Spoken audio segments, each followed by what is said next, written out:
Hello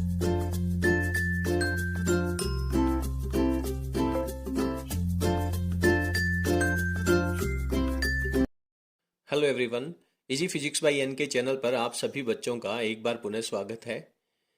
जैसा कि आपको पता है कि चैप्टर नंबर 12 में प्रकाश के विवर्तन के बारे में अपन अध्ययन कर रहे हैं और पिछले कुछ वीडियोस में प्रकाश के विवर्तन की परिभाषा और विवर्तन प्रतिरूप प्राप्त करने के लिए आवश्यक शर्त क्या है, क्या कारण है कि ध्वनि तरंगों का विवर्तन स्पष्ट सुनाई देता है जबकि प्रकाश तरंगों का विवर्तन कम ही दिखाई देता है, इन सब के बारे में अपन विस्तार पूर्वक पढ़ चुके हैं।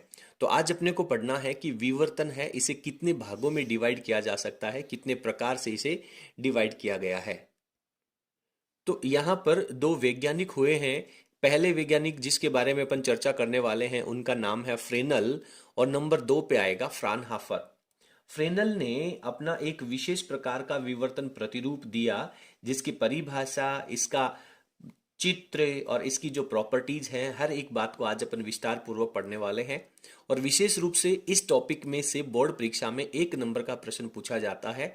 तो आज अपन इस वीडियो में यह भी चर्चा करेंगे कि बोर्ड परीक्षा में प्रश्न किस तरह से आएगा और आप किस तरह से उसका उत्तर लिखेंगे तो आपको बेहतरीन अंक प्राप्त हो सकेंगे। चलिए, यदि आप हमारे चैनल पर नए हैं तो प्लीज चैनल को सब्सक्राइब करें और बेल आइकन प्रेस करें। फ्रेनल विवर्तन, जैसा कि आप यहाँ पे देख पा रहे हैं, ये मेरे पास एक कोई पर्दा है जिसमें एक बहुत छोटा सा छिद्र निकला हुआ है और इस छिद्र का नाम मैंने ए बी डाल रखा है। इस पर्दे के दोनों तरफ अपन चर्चा करेंगे। एक तरफ एक बिंदु प्रकाश स्रोत है और दूसरी तरफ प्रेक्षण पर्दा है। प्रेक्षण पर्दे का मतलब है इस पर्दे के ऊपर आपको विवर्तन प्रतिरूप है वो नजर आएगा। ये बिंदु प्रकाश स्रोत है। चैप्टर नंबर 12 के स्टार्टिंग में हाइगेन के तरंगाग्र सिद्धांत में आपने पढ़ा था कि बिंदु प्रकाश स्रोत की वजह से गोलाकार तरंगाग्र निकलता है। तो सबसे पहले इस बिंदु प्रकाश स्रोत की वजह से यहाँ पे जो गोलाकार तरंगाग्र निकलेगा उसका अपन डायग्राम बना लेते हैं कुछ इस तरह से। तो आपको कुछ डॉट्स लगाने हैं और वो डॉट है वो गोले की परिधि के रूप में होने चाहिए जो आपको ये प्रदर्शित करेगा कि ये गोलाकार तरंगाग्र है। इस बिंदु प्रकाश स्रोत से वैसे तो बहुत सारी तरंगें निकल रही हैं, लेकिन अपन केवल उन्हीं तरंगों के बारे में चर्चा करेंगे जो इस छिद्र के दोनों किनारों से होकर के निकल रही हो। तो यानी यहां से जाने वाली प्रकाश की जो किरण है वो आपके पास इस पर्दे के ऊपर यहां मिलनी चाहिए, एग्जैक्टली यही मिलनी चाहिए। अब यहां से आने वाली प्रकाश की किरणों को ये जो इस पर्दे का जो अवरोध वाला हिस्सा है जो अपारदर्शी है वो रोक लेगा और रोकने के परिणाम स्वरूप इस किनारे के ठीक बाहर यहाँ पे अंधेरा प्राप्त होना चाहिए। और इसी तरीके से अपन इसके दूसरी तरफ लेते हैं तो दूसरी तरफ भी जो प्रकाश की तरंग चल करके जाएगी वो बिल्कुल स्ट्रेट लाइन में जाएगी। अपन जानते हैं कि प्रकाश की तरंग है वो सीधी रेखा में गमन करती है। तो डेफिनेटली इस तरंग के बाहर वाला ये जो हिस्सा है यहां पर भी अपने को अंधेरा प्राप्त होना चाहिए। लेकिन एग्जैक्टली क्या होगा कि ये जब तरंगे यहाँ पे जाएंगी और इन तरंगों के अंदर आपने द्वितीयक तरंगिकाओं का सिद्धांत भी पढ़ा है। तो द्वितीयक तरंगिकाओं के सिद्धांत के परिणाम स्वरूप जब ये तरंगे एक दूसरे पर अध्यारोपित होंगी तो यहाँ पर आपको विवर्तन प्रतिरूप नजर आएगा। और विवर्तन प्रतिरूप के अंदर यहाँ पे आपको कुछ हल्के कुछ चमकीले डॉट्स नजर आएंगे। तो कुल मिलाकर के इनकी जो तीव्रताएं हैं वो कुछ इस तरीके से कम और ज्यादा प्राप्त होती है।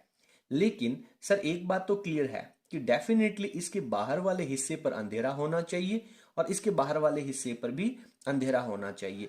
लेकिन एग्जैक्टली क्या होता है कि इसके बाहर वाले हिस्से के ऊपर भी आपको हल्की सी चमक नजर आती है जिसको ये ग्राफ प्रदर्शित कर रहा है। और सिमिलरली इसके दूसरी तरफ भी जहां पे ये किनारे का प्रकाश आ रहा है इससे थोड़ी सी दूरी पर इस तरफ भी आपको थोड़ा सा चमकीला प्रकाश प्राप्त होता है, यानी थोड़ी सी चमक प्राप्त होती है।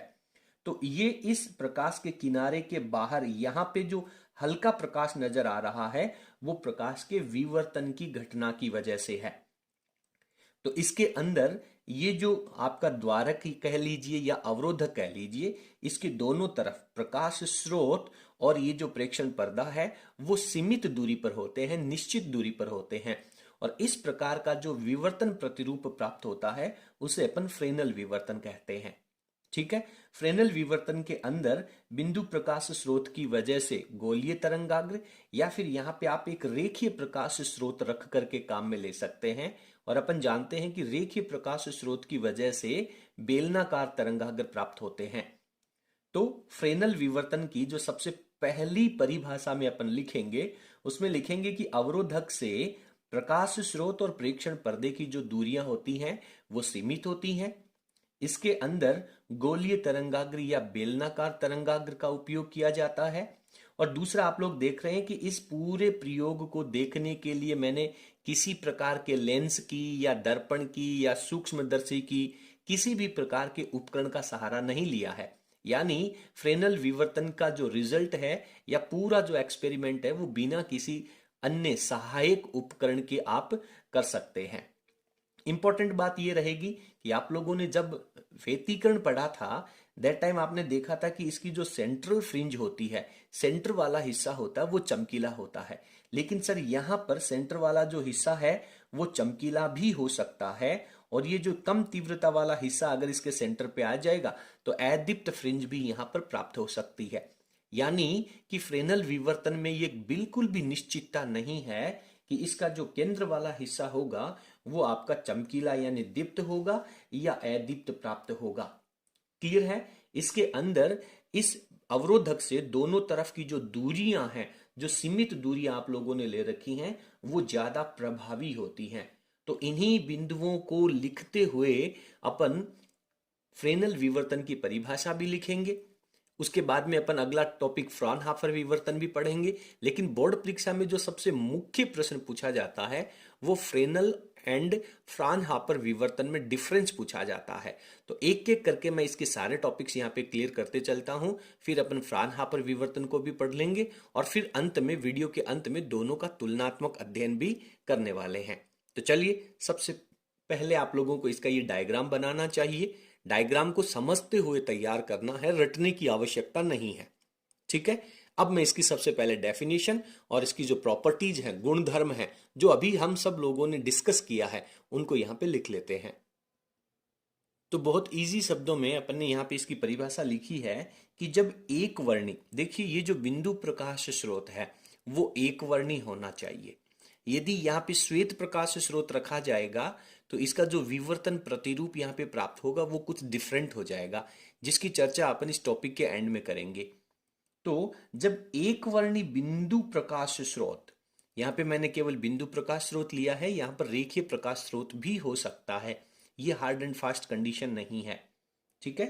तो जब एक वर्णी बिंदु प्रकाश स्रोत एवं प्रेक्षण पर्दा, एक तरफ बिंदु प्रकाश स्रोत है, एक तरफ प्रेक्षण पर्दा है, और इन दोनों की जो दूरियां हैं वो किससे, इस अवरोधक कह लीजिए या फिर इसे द्वारक कह लीजिए। तो प्रेक्षण पर्दे की अवरोधक से दूरी सीमित होती है, यानी प्रकाश स्रोत की और प्रेक्षण पर्दे की दोनों की किससे, अवरोधक से सीमित दूरी होती है या फिर दूरी सीमित होती है। तो इस प्रकार प्राप्त होने वाला विवर्तन प्रतिरूप फ्रेनल विवर्तन कहलाता है। ठीक है। तो ये डेफिनेशन आप लोगों को यहां पर लिखनी चाहिए। अब अपन इसकी प्रॉपर्टीज लिखते हैं। तो प्रॉपर्टीज में सबसे पहले अपने को लिखना होगा, एक तो इसकी जो डेफिनेशन है उसी के अकॉर्डिंग आप इसकी पहली जो प्रॉपर्टी है वो लिख सकते हैं कि प्रकाश स्रोत और पर्दे की जो दूरियां होती हैं, विवर्तक से, पहला पॉइंट लिखता हूं मैं, विवर्तक, विवर्तक मतलब जिससे विवर्तन हो रहा है, ब्रैकेट में लिख देता हूं मैं आप लोगों के लिए, अवरोधक या फिर द्वारक, तो इसे अपन विवर्तक कहेंगे। विवर्तक से जो आपका प्रकाश स्रोत होगा उसकी, और प्रकाश स्रोत के अलावा क्या, प्रकाश स्रोत व पर्दे की, आप इसे प्रेक्षण पर्दा भी लिख सकते हैं, पर्दे की जो दूरी होती है वो क्या होती है, सीमित होती है। ठीक है। दूरी है वो सीमित होती है। फ्रॉनहाफर विवर्तन में कुछ अलग होने वाला है, तो दूरी सीमित होती है। एक नंबर की कंडीशन यहां पे अपन ये लिख चुके हैं। फटाफट आप स्क्रीन को पॉज करके और इसको लिख लीजिए, फिर अगले पेज में चल करके मैं आपको बाकी की जो प्रॉपर्टीज हैं वो भी लिख देता हूं। जब दूरी की बात हो गई है तो अब अपन तरंगाग्र से संबंधित इसकी प्रॉपर्टी लिख देते हैं। तो क्या होने वाला है, इसमें इसमें किसमें भैया, मतलब फ्रेनल विवर्तन में। इसमें एक तो आपके पास जो आपतित होने वाला तरंगाग्र है, आपतित व विवर्तन होने के बाद में जो तरंगाग्र प्राप्त होगा वो क्या होगा, विवर्तित। आपतित एवं जो विवर्तित तरंगाग्र है वो कैसा मिलेगा, तरंगाग्र गोलीय हो सकता है या फिर बेलनाकार हो सकता है। गोलीय या, वह नहीं लिखना है, या लिखना है, दोनों में से कोई एक। बेलनाकार, दोनों नहीं होंगे, बेलनाकार होता है। ठीक है, ओके, आगे चलें। नंबर 3 की बात करें। नंबर 3 में और क्या प्रॉपर्टी पड़ी है, इसमें जो केंद्र प्रतिरूप है, केंद्र पर जो विवर्तन प्रतिरूप, विवर्तन प्रतिरूप मतलब विवर्तन का चित्र, विवर्तन जो प्रतिरूप है वो आपका दीप्त भी हो सकता है, दीप्त या फिर अदीप्त, दोनों में से कोई भी हो सकता है, या फिर अदीप्त प्राप्त होता है। कंफर्म नहीं है कि दीप्त होगा या अदीप्त होगा। ठीक है, ये इसकी अगली इंपॉर्टेंट प्रॉपर्टी हो जाती है। नंबर 4 पे चलें। नंबर 4 पे क्या होना चाहिए सर, इसके जो रिजल्ट हैं वो बिना किसी लेंस और दर्पण की सहायता से प्राप्त किए जाते हैं। यह है विवर्तन बिना किसी, क्या, बिना किसी लेंस या दर्पण की सहायता के, बिना किसी लेंस या दर्पण की सहायता के प्राप्त किया जाता है। ये इसकी सबसे महत्वपूर्ण प्रॉपर्टी है। जबकि आप लोग देखेंगे कि फ्रॉनहोफर विवर्तन है उसमें तो डेफिनेटली लेंस या दर्पणों का उपयोग होना ही होना है। आगे चलें तो क्या होगा, क्या लिखना चाहिए इस विवर्तन में, इसमें क्या महत्वपूर्ण है, दूरियां महत्वपूर्ण है। हालांकि आपने दूरियां सीमित ले रखी हैं लेकिन वो दूरियां महत्वपूर्ण है, इसमें दूरियां महत्वपूर्ण होती है। ठीक है, और फ्राउनहोफर विवर्तन होगा उसमें दूरियों की जगह कोई अन्य भौतिक राशि होगी, चर्चा करेंगे।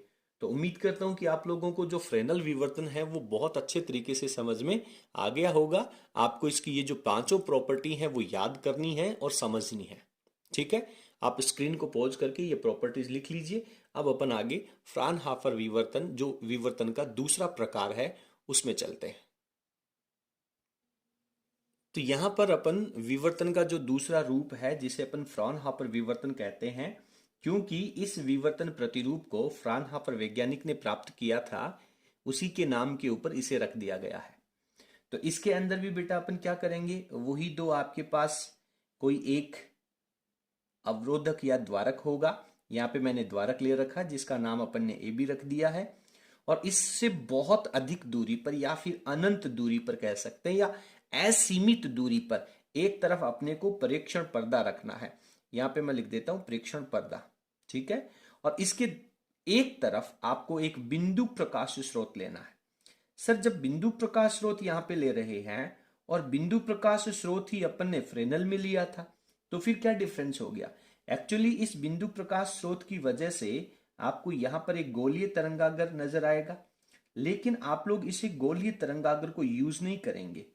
तो क्या करेंगे, आपको एक उत्तल लेंस काम में लेना होगा, और वो जो उत्तल लेंस है उस उत्तल लेंस को आप इस प्रकाश तरंगों के रास्ते के बीच में रखेंगे, और इसको कुछ इस तरह से रखा जाएगा ताकि ये जो है वो एक फोकस के ऊपर रहे। यानी ये जो बिंदु प्रकाश स्रोत है उसकी स्थिति इस उत्तल लेंस के फोकस पे रहनी चाहिए। तो आप जानते हैं कि फोकस से आने वाली जो प्रकाश की किरणें हैं वो अपवर्तन के पश्चात मुख्य अक्ष के समांतर हो जाएंगी, कुछ इस तरह से। और जब ये प्रकाश की किरणें मुख्य अक्ष के समांतर हो जाएंगी, देन डेफिनेटली ये जो गोलीय तरंगाग्र था वो अब किसके रूप में कन्वर्ट हो गया, समतल तरंगाग्र के रूप में कन्वर्ट हो गया। यानी कि फ्राउनहोफर विवर्तन में अपन समतल तरंगाग्र को ही उपयोग कर सकते हैं। ठीक है। अब यहां से आने वाली ये जो प्रकाश की किरणें हैं, एक्चुअल में वो प्रकाश की किरणें ऐसे सीधी चलनी चाहिए, बिल्कुल इस तरह से निकल करके जो प्रकाश की किरणें आएंगी वो एग्जैक्टली सीधी चलनी चाहिए। और सीधी चल करके इन किनारों के बाद में अगर यहाँ पे प्रकाश नहीं मुड़ता तो एग्जैक्टली इसका जो प्रतिरूप है वो यहां पर आपको मिलता। और अब अपन यहाँ पे क्या कर देते हैं, यहाँ पे अगेन एक उत्तल लेंस रख लेते हैं। और इस उत्तल लेंस की वजह से क्या होगा, ये जो समतल तरंगाग्र यहाँ पे आ रहा है वो समतल तरंगाग्र पुनः अपवर्तित हो जाएगा और पुनः अपवर्तित होकर के अगेन इसके फोकस के ऊपर मिलेगा। और इसका जो फोकस है वो अपन कुछ इस तरह से रखते हैं ताकि वो इस पर्दे पर प्राप्त हो। तो यहां पर दोनों प्रकाश तरंगे जो आ रही हैं वो समान कला में हैं, इनके बीच का पथांतर 0 है, इसलिए यहां पर चमक उत्पन्न होने वाली है। यानी इसको आप एक डॉटेड लाइन के द्वारा डायरेक्ट भी ऐसे शो कर सकते हैं। यानी कि फ्राउनहोफर विवर्तन में यहां पे आपको चमक उत्पन्न होगी। परंतु क्या होगा कि यहां से कुछ प्रकाश की किरणें जो मुड़ने वाली हैं, देखिए अपन विवर्तन की परिभाषा में यही कहते हैं कि कुछ प्रकाश की तरंगे हैं वो मुड़ जाती हैं। तो यहां से मान लीजिए कि ये प्रकाश की तरंग है वो थोड़ी सी मुड़ जाती है और मुड़ करके इस लेंस के ऊपर यहां पहुंचती है। तो डेफिनेटली यहां से भी कोई प्रकाश की तरंग है वो इस तरफ भी मुड़ेगी। अब आप ये कह सकते हैं कि सर ये ऊपर की तरफ मुड़ रही है तो ये नीचे की तरफ मुड़नी चाहिए। डेफिनेटली ये नीचे की तरफ भी मुड़ेगी, लेकिन पहले अपन दोनों को एक तरफ ऊपर की तरफ मोड़ लेते हैं। और दूसरी स्थिति में आप यदि जानना चाहते हैं तो इसका दूसरा डायग्राम बना करके दोनों को नीचे की तरफ भी मोड़ सकते हैं। और अब ये दोनों प्रकाश की तरंगे जो हैं वो अपवर्तन के बाद में यहां पे जब मिलेंगी तो अगेन इन दोनों का यहां पर चमकीलापन उत्पन्न होगा। ठीक है।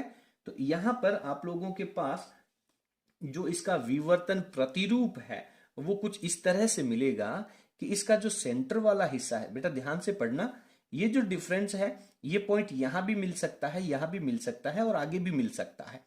तो इसका जो सेंटर वाला हिस्सा है वो आपका बहुत ज्यादा चमकीला प्राप्त होगा, बहुत ज्यादा तीव्रता आएगी। और उसके बाद धीरे धीरे चल करके इनकी जो तीव्रताएं हैं वो धीरे धीरे कम होती जाएंगी। ठीक है, कुछ इस तरह से दोनों तरफ, इस तरफ भी इसकी तीव्रता कम हो जाएगी और फिर अगेन इसकी तीव्रता है वो कम हो जाएगी। तो इस तरह से इसका विवर्तन प्रतिरूप है वो अपने को नजर आता है। ठीक है। तो ये डायग्राम भी आप लोगों को फ्राउनहोफर विवर्तन के साथ में बनाना चाहिए, इससे और ज्यादा क्लियर होगा और आपके मार्क्स भी अच्छे आएंगे। चाहे तो इनकी डेफिनेशन पूछे, चाहे इनका डायग्राम पूछे, चाहे फ्रेनल और फ्राउनहोफर के बीच में डिफरेंस पूछे, दोनों स्थितियों में आपको इनके डायग्राम तो 100% बनाने ही चाहिए। ठीक है। तो अब अपन फ्राउनहोफर विवर्तन की जो डेफिनेशन है उसको लिख लेते हैं। तो यहां पर बहुत ही सिंपल शब्दों में मैंने इसकी डेफिनेशन लिखी है कि जब अवरोधक या द्वारक से, दोनों का नाम न लिख करके आप केवल विवर्तक भी लिख सकते हो, यानी जिससे विवर्तन होना है। जब अवरोधक या द्वारक से प्रकाश स्रोत, एक तरफ प्रकाश स्रोत एवं प्रेक्षण पर्दा, दूसरी तरफ प्रेक्षण पर्दा असीमित दूरी पर रखा जाता है, जब इन दोनों को असीमित दूरी पर रखा जाता है तो इसे फ्राउनहोफर विवर्तन कहते हैं। मेरे हिसाब से आप लोगों को जैसे डायग्राम है उसी तरीके से याद रखना है, कंफ्यूजन की कोई स्थिति नहीं है। फ्रेनल शब्द छोटा है इसलिए सीमित दूरी पर, फ्राउनहोफर शब्द बड़ा है इसलिए असीमित दूरी पर। कुछ इस तरीके से आप इनको क्लू के रूप में याद भी रख सकते हैं। अब आप लोग देख रहे हैं कि इसके अंदर इसके जो रिजल्ट हैं उनको लेने के लिए आपको लेंसों की जरूरत है, तो ये भी आप लोग डिफरेंस में लिख सकते हैं। फ्रेनल में जो केंद्रीय फ्रिंज है वो चमकीली या अदीप्त प्राप्त हो सकती है, लेकिन यहां पर डेफिनेटली दीप्त प्राप्त होगी। फ्रेनल के अंदर आपने तरंगाग्र की यदि बात करें तो बेलनाकार या गोलीय तरंगाग्र काम में लिया था, यहां पे आप समतल तरंगाग्र काम में लेंगे। फ्रेनल विवर्तन के अंदर दूरियां ज्यादा महत्वपूर्ण थी, लेकिन यहां पर ये जो एंगल है, ये दोनों प्रकाश की किरणें जो इस लेंस से अपवर्तित हो रही हैं, उन दोनों किरणों का जो झुकाव है, झुकाव कोण है, एंगल जो है वो ज्यादा महत्वपूर्ण है। तो इस तरीके से आप इन दोनों के बीच में डिफरेंस भी लिख सकते हैं। तो अब मैं यहाँ पर, आप पहले स्क्रीन को पॉज करेंगे, इतनी सारी कहानी लिखेंगे, इसके बाद में अपन इसके टॉपिक्स की चर्चा करेंगे। और टॉपिक्स के अंदर बेटा याद रखें, फ्रेनल विवर्तन में जिस क्रम में आपने टॉपिक लिखे उसी के साथ तुलनात्मक रूप से यदि आप इसके टॉपिक लिखोगे तो ज्यादा बेटर रहेगा। या फिर आप एक काम और कर सकते हैं, जब ये टॉपिक कंप्लीट हो जाए तो पहले आप फ्रेनल विवर्तन का और उसके बाद में फ्रानहाफर विवर्तन का एक टेबल के फॉर्मेट में भी आप इन दोनों के बीच के जो डिफरेंस है वो लिख सकते हैं। That is more important. इस तरह से पैराग्राफ के रूप में लिखने से बढ़िया है आप इनको टेबल के रूप में लिखेंगे तो याद करने में भी सहूलियत होगी, बोर्ड परीक्षा में लिखना भी आसान रहेगा और आपकी जो स्कोरिंग है, आपका जो मार्किंग है, वो भी आपको बेटर मिल पाएगी। चलिए मैं नीचे इनकी प्रॉपर्टीज लिख देता हूं। तो यहां पर मैं इसकी पहली जो प्रॉपर्टी लिखता हूं उसमें अपन लिखेंगे कि प्रकाश स्रोत और जो पर्दा है उन दोनों को असीमित दूरी पर या अनंत दूरी पर रखा जाता है। तो लिखेंगे अपन प्रकाश स्रोत एवं पर्दे को किससे, विवर्तक से। हर एक बात क्लियर होनी चाहिए, किससे, विवर्तक से। असीमित लिख दें या फिर अनंत लिख दें, अनंत दूरी पर होते हैं, ठीक है, रखा जाता है या फिर होते हैं। नंबर 2 की बात करें, नंबर 2 में क्या होगा, आपने उसमें लिखा था नंबर 2 पे, देखिए अपने नोट्स में क्या लिखा था कि इसमें आपतित और विवर्तित तरंगाग्र है वो गोलीय या बेलनाकार होता है। तो उसी के जैसा यहाँ पे लॉजिक लिखना चाहिए और शब्द भी बिल्कुल उसी तरह से यूज करने हैं। इसमें आपतित व विवर्तित, ठीक है, समझ में आ गया होगा, आपको आइडिया लग गया होगा किस तरह से आप अपनी मेहनत को कम कर सकते हैं, अच्छे रिजल्ट प्राप्त कर सकते हैं। आपतित व विवर्तित तरंगाग्र है वो समतल तरंगाग्र होता है। विवर्तित तरंगाग्र समतल तरंगाग्र होता है या समतल होता है, लिख दीजिए, शॉर्ट रहेगा। नंबर 3 में चलिए, आपने उसमें लिखा था कि केंद्र के ऊपर जो विवर्तन प्रतिरूप है वो दीप्त या अदीप्त प्राप्त होता है, लेकिन इसमें केंद्र पर जो विवर्तन प्रतिरूप होगा, अभी आपने टॉपिक में देखा भी है, डायग्राम में भी देखा है, तो उसी के अकॉर्डिंग आपको उसका रीजन लिखना चाहिए। विवर्तन प्रतिरूप दीप्त प्राप्त होता है, ठीक है, दीप्त लिख सकते हैं, चमकीला लिख सकते हैं, प्रदीप्त लिख सकते हैं, प्राप्त होता है, ठीक है। नेक्स्ट पे क्या लिखना चाहिए, आपने नंबर 4 में पहले लिखा था कि यह विवर्तन बिना किसी लेंस और दर्पण की सहायता के प्राप्त होता है। तो इसमें लिखना चाहिए अपने को, इसमें परिणाम यानी जो रिजल्ट है वो लेंस या न लिख करके वह लिखें, लेंस व दर्पण भी लगे होते हैं लेकिन दर्पणों का उपयोग अपन इस डायग्राम में नहीं दिखाया है, लेंस व दर्पण के उपयोग से होता है। इसमें परिणाम है वो लेंस व दर्पण के उपयोग से प्राप्त होते हैं, ठीक है। लेंस तो आप लोगों ने देख ही लिया, दर्पण के बारे में आपको ज्यादा डीपली जाने की जरूरत नहीं है, केवल आप लिखिए इतना सफिशिएंट है। नंबर 6 में आपने पिछली बार लिखा था इसमें दूरियां महत्वपूर्ण है और इस विवर्तन प्रतिरूप में इसमें झुकाव कोण लिख दीजिए, झुकाव कोण महत्वपूर्ण है। तो इस तरीके से आप यदि टेबल बना करके लिखेंगे तो और ज्यादा बेटर रहेगा, महत्वपूर्ण होता है, ठीक है। तो बोर्ड परीक्षा में यहां से आप लोगों से 1 नंबर का या फिर 2 नंबर का पूरा बड़ा प्रश्न पूछा जा सकता है, तो आपको बहुत अच्छे तरीके से तैयार करना है। उम्मीद करता हूं कि पूरा टॉपिक आपको बहुत अच्छे से क्लियर हो गया होगा। यदि आपको हमारा वीडियो पसंद आया हो तो प्लीज आप वीडियो को लाइक जरूर करें और इसे अपने सभी मित्रों के साथ शेयर करें। अगली क्लास में अपन अब जो फ्रेनल विवर्तन है वो अपना केवल इतना सा ही है, इतना ही पढ़ेंगे, लेकिन जो फ्रानहाफर विवर्तन है वो अब अपने को बिल्कुल विस्तार पूर्वक पढ़ना है और बोर्ड परीक्षा में 3 नंबर का या फिर 4 नंबर का प्रश्न भी निकल करके आता है। और जैसा कि आप लोगों को पता है कि इस वर्ष जो मॉडल पेपर जारी हुआ है उसके अकॉर्डिंग आपको चैप्टर नंबर 11 में से और 12 में से जो प्रश्न मिलेगा उसमें 3 प्रश्न रहेंगे अथवा में, एक दूसरे के अथवा में। तो किसी एक प्रश्न को आप लोगों को सॉल्व करना है। तो आप चाहें तो चैप्टर नंबर 11 को ज़्यादा बेटर तरीके से पढ़ लें या फिर 12वें को पढ़ लें, लेकिन दोनों के जो छोटे प्रश्न हैं वो तो आपको तैयार करने ही करने हैं। लेकिन जो इंटेलिजेंट स्टूडेंट्स हैं, जो फ्यूचर में अपनी फिजिक्स को और स्ट्रॉन्ग रखना चाहते हैं, उनके लिए मेरा सजेशन ये है कि आप हर एक बिंदु को बहुत बेहतरीन तरीके से पढ़ें। चलिए, आज की क्लास में इतना ही। बहुत बहुत धन्यवाद।